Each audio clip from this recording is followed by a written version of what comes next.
Here I have Mercedes GLB, and let me show you how to check the Wi-Fi password to your Mercedes internet.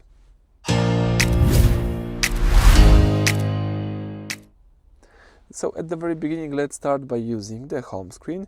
Here let's swipe to the left a few times to open the settings, so the car icon.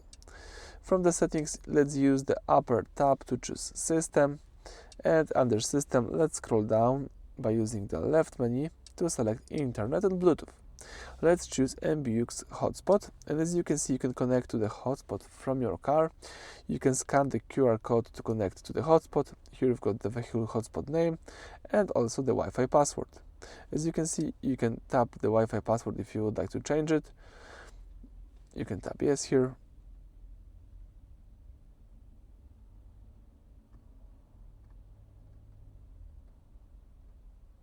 And you just change the Wi-Fi password to the following one.